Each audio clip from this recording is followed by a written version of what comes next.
Mwalimu, na yule naye vipi? Ajifanya nisamwa shule. Unavomona hapo kataka kufanya watoto wa watu wauane. Huyo Grace na Myra eti wanamgombania. Unawapa nini baba? Jamani mjini shule. Tatizo wanafunzi akili ya mnazo. Mashauzi mengi kichwani zero. Alifaulu sana naye kapata zero.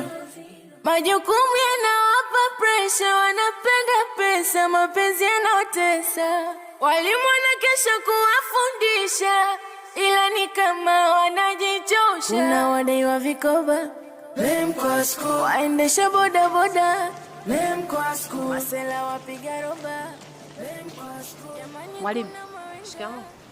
Marahaba Tina. Mimi nijuaga zamani walimu mnakuaga na nyumba zenu. Kila mwalimu anakuwa na nyumba yake. Sasa ngoja nikupe umbea. Mwalimu Kidawa kaja kwetu kupanga chumba. Mbaya zaidi tumemwambia chumba ni shilingi 40,000. Asililia na 35,000. Kwanza nikacheka. Akasema mwalimu huyu namjua mimi. Mwenzangu, hii ni aibu. 40,000 inamshinda kupanga chumba. Umefanya kazi yangu? Sijamalizia bado. Hujafanya kazi yangu. Unaona mimi ni mtu wa umbea, si ndio? Nani mwenzio? Kwa hiyo Tina, unaona mimi ni mtu wa umbea? Mimi nimeajiriwa kwa ajili ya kuwafundisha nyinyi, lakini wewe umeona mimi ninastahili kupewa umbea. Alafu umesema mwalimu nani? Mwalimu Kidawa. Mwalimu Kidawa. Ndio. 40,000 tu ya chumba inamshinda.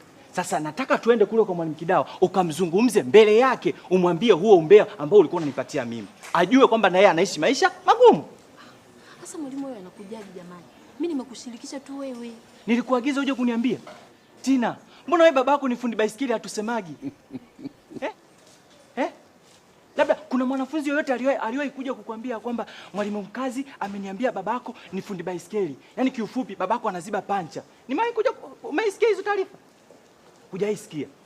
Lakini wewe unajipatia kazi ya kuja kuyasema maisha ya Mwalimu Kidawa kwangu, si ndio? Sasa twende kule kwa Mwalimu Kidawa ukamuelekeze. Sasa mwalimu yote anakujaje? Mimi nilikuwa naenda chooni. Chooni? Kwa umeona kwenda kupeleka haja yako kule ni ndogo, umeona kabisa isiende. Uniambie mimi unaenda wapi? Twende kule. Mimi naenda chooni. Twende kule wewe. Unamzuia mwalimu, si ndio? Unamzuia mwalimu. Nitakupatia kesi nyingine kwamba unataka unipige. Twende kule.